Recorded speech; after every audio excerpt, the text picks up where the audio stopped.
And welcome back to the program. It is time now to get very, very wonky, and we're going to talk some healthcare policy here. I'm joined from Washington, D.C. by Rachana Pradhan. She covers healthcare for Politico and Politico Pro. And I would have to think, Rachana, first of all, thank you for being here. But secondly, you got to have some job security these days with everything going on in Washington. That's very true. Thank you. First of all, thanks so much for having me. And yeah, I can't agree with you more. My colleagues and I tend to joke that these healthcare bills, when they come around every few years, we just say that it's the Healthcare Journalist Employment Act of 2017, I guess in this case. I love it. All right. Well, let's talk about we're going to talk about some elementary things. We're going to talk about some pretty complicated things as well. Let's begin with the basics. What are a few of the key differences between the Affordable Care Act and the American Health Care Act, which may or may not become known as Trump Care someday? Right. Well, so far we can't call it Trump Care because the president isn't embracing that nickname for it. So I guess where I'll start is the Affordable Care Act, so the 2010 law, really is, as I think its critics and its supporters have noted, is a massive piece of legislation that affects a lot of pieces of our healthcare system. And so kind of off the bat, the American Health Care Act deals with sort of a smaller subset of issues inside of the Affordable Care Act, but ones that are very significant. So one of the biggest things that's different about the Republican health care bill now is that it gets rid of the individual mandate, which of course is the requirement that almost all Americans have health insurance or they pay a penalty on their taxes if they decide to not have coverage. And so there's a new mechanism that the Republican bill tries to put in place instead of an individual mandate, but we'd have to, I guess, TBD as to whether it's as effective or it does the same things or not. The other big differences, I would say, are that the Republican bill, so the American Health Care Act, does have tax credits for people to afford their private health insurance, but they're structured a bit differently than the way the ACA does it. And the biggest thing, and I expect we're going to talk about this a lot because this is very important to Arkansas, is the Republican health care bill phases out the law's expansion of Medicaid, which of course Arkansas is one of 31 states that has taken that up, and so that's going to have potentially a really large impact on your state as well as many others if the Republican bill stays as it is, and that's also, I think, up for debate as to whether it'll stay as it is right now. Right, and we will talk about that. Also, to maybe kind of explain for our audience as well, too, that there's kind of three buckets of motions here. You've got this Reconciliation Act, which is what we're looking at now, or this reconciliation process, which is what this legislation kind of will work through. You'll probably have some undoing of some administrative rules, and then there will probably have to be a piece of legislation that will require some sort of threshold to get over 60 votes in the U.S. Senate. Kind of walk us through that process of how the Republicans see dismantling Obamacare and installing their own process. Sure. So the reconciliation piece of this is actually really important because I think when you try to pass a bill under reconciliation under the Senate's rules, that means that you can pass it with a simple majority. So you would only need 51 votes as opposed to getting 60. But it also means that you're fairly limited in the types of things that a bill can include because you have to show that it has a direct effect on the budget. So that means that there are many things in Obamacare that can't actually be addressed under reconciliation if Republicans want to only have a 51 vote threshold to pass this bill. So that's why you're not seeing some of the things that have been talked about on the campaign trail or some of the things that Republicans definitely want to change about Obamacare. They can't put it in this initial bill, and it's because it wouldn't qualify under these rules. So, this process is still, very much still under negotiation, and because the bill hasn't gotten to the Senate yet, we haven't had an official ruling, let's say, on what exactly can be in and what can't be in. And so that's sort of why I think this is a multi-step process, and that's why you're seeing increasingly the White House and very senior level officials in Washington including HHS Secretary Tom Price, saying, look, this is a multi-step process and this is how we're going to do it. And part of that is because they just frankly can't do everything in this first bill. So that's why eventually I think we're going to have to see a replacement with 60 votes that, that'll address a lot of pieces that aren't addressed in this initial Let's talk about where some of the political pushback will come to within the framework of Congress. There's outside groups too, and we'll get to that. But Democrats in Congress are obviously going to fight this because the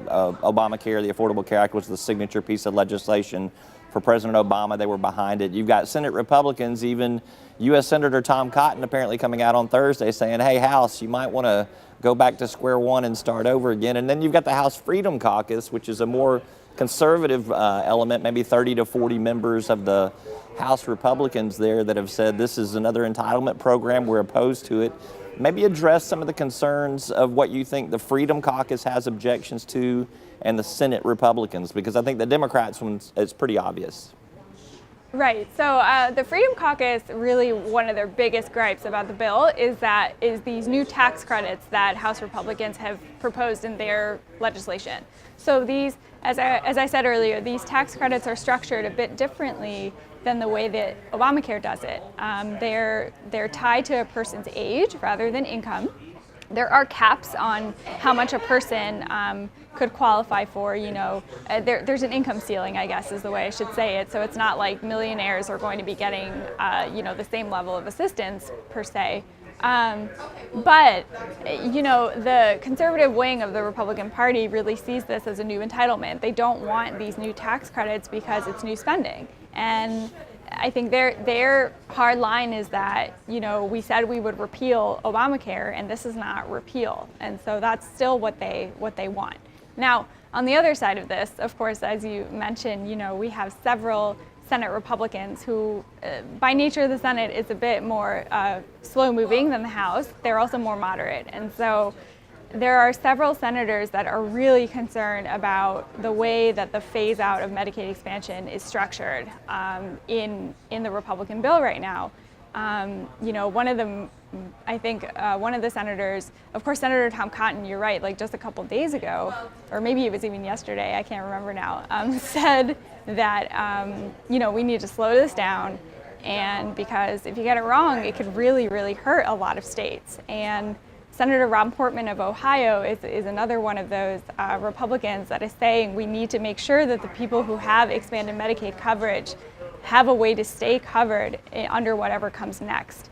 Ohio's covered 700,000 people under their Medicaid expansion, and so obviously it's pretty concerning to them if you're just going to see a phase out and we don't really know whether those people are going to be able to stay on the program or not. It sounds like Medicaid expansion is going to be one area for some serious negotiation at a couple of different levels.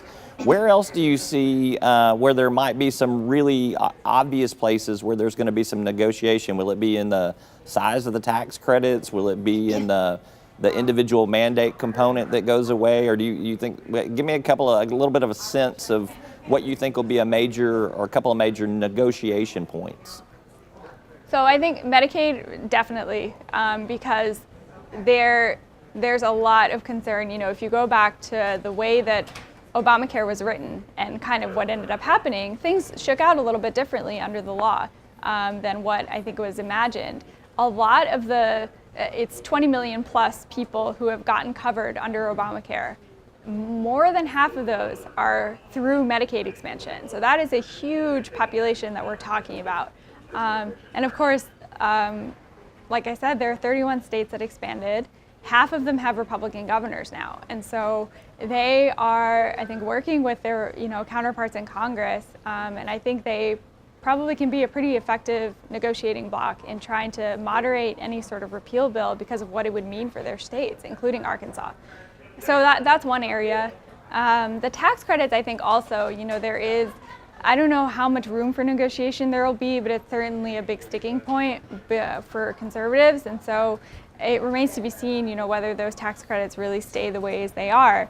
I think one of the problematic things right now is that Congress is getting, it seems like, a bunch of mixed signals from the White House on how much this bill is open for negotiation just to begin with. So you sort of have this situation where conservatives say, well, we've been told that this legislation can be negotiated, and so they're trying to do that, but then other people are saying, no, this is pretty much it, and this is as good as you're going to get. So even Speaker Paul Ryan earlier this week said, if you want to repeal Obamacare, this is the way to do it. And it's either this or the law stays. And so that's kind of the binary choice that they're presenting to their members. And so it's kind of hard to gauge how much of this really is up for negotiation. I can't imagine politicians not wanting to stick their necks out on a chopping block to get them just hacked off right there when things may change and they may be on the record with some votes that they wish they didn't have to take. Let's take a quick commercial break, Rachana, and we'll come back. Let's talk a little bit more about some stuff. I'm Roby Brock. This is Talk Business and Politics. We're back after this word from our sponsors.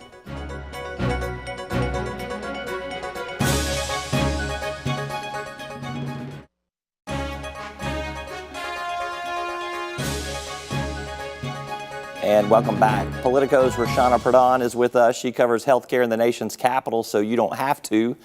Some controversy this week on the Republican healthcare bill because the CBO, the Congressional Budget Office, has not scored this bill. Rachana, kind of explain why there's this rush to push this bill through without waiting for that regular part of the process.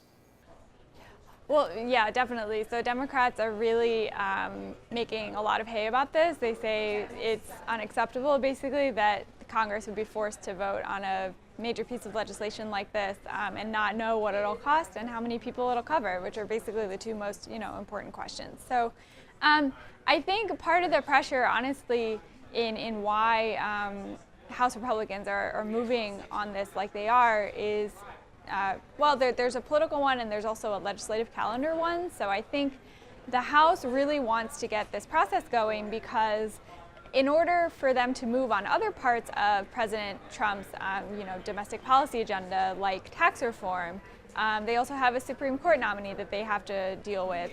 That they need to, I think they feel like they need to get rolling on this so that those other things aren't delayed, for who knows how long. So that's part of it. But honestly, also, of course, leadership, kind of like we talked about before, is facing a lot of pressure from the conservative wing of the party to do something. And so I think they're feeling that pressure and want to get something out there so that they don't keep getting this heat from some of their own colleagues. But the other thing I will say about a CBO score is, yes, it is very important. We're all still waiting for it. It is likely that we will have it before this comes up on the House floor for all members to vote on it. It should be just a matter of days, honestly, before we get an assessment. So hopefully we'll be able to say a little more about that soon. You've been around some state governors such as ours, Governor Asa Hutchinson. Obviously, Medicaid expansion, one of the biggest items of interest to the governors. What did you gauge are some of their other major concerns for the governors as it relates to this health care reform? Well, so I think for, Governor Hutchinson has made it pretty clear what his position is. Arkansas, of course, has covered, around 300,000 people through the expansion of Medicaid. And they are getting a lot of federal money to do that. And so if you take that away, that's going to have a very real impact on not just the number of people who might stay covered, but also on the state budget, on your state's hospitals. I mean, this could be very, very far-reaching. And I should add, actually, that the other thing about this House Republican bill, it doesn't only try to phase out the Medicaid expansion. There are some very large reforms. It's basically entitlement reform that Republicans want to make to Medicaid. And so these changes could, really be far-reaching and affect the entire program, which obviously, of course, does not, it extends well beyond the people who got covered under Obamacare. We're talking children and pregnant women and the elderly. And so, it's quite significant what House Republicans are trying to do. So I think there's a pretty real concern among governors about what happens if this federal money all goes away. And of course, Governor Hutchinson has said he's advocated for keeping that funding, but he does want to make other changes to Arkansas's Medicaid program. I think that would maybe help to contain the number of people that are on it and also kind of institute some other reforms so that you don't have kind of an unexpected surge in people who are getting, government-funded health insurance. And last question, Governor Hutchinson has made a request for waivers to the Health and Human Services Secretary Tom Price. He wants a work component. He wants to do something different with those in that kind of that 100% to 138% range of the federal poverty level. What do you make of the governor's request and his chances? So I think the governor, the ideas that he put forth this past week are ones that would get a lot of support and do have a lot of support among other Republican governors around the country. There is, I think, a willingness among Republican state leaders to move Medicaid expansion eligibility so that it's at the poverty line and not at 138% of poverty as it is right now. A work requirement has also come up in a lot of other states because I think that Republicans feel that people who aren't disabled and people who aren't elderly, I mean, they should have some sort of employment requirement in order to get this type of public assistance. So I think his, the changes that he's seeking, he's going to get, frankly, probably a pretty good reception among federal officials in Washington because I think philosophically, they are in alignment on a lot of these things. And so I would not be surprised at all if Governor Hutchinson gets a lot of the changes, if not all of the ones that he wants. All right, Rachana Pradhan of Politico. She covers healthcare for Politico, Politico Pro, and Politico.com. Thanks so much for your insight. Yeah, thanks for having me. And thank you for tuning in to this week's program. I'm Roby Brock. As always, we appreciate you. Have a busy and a productive week. We'll see you next time.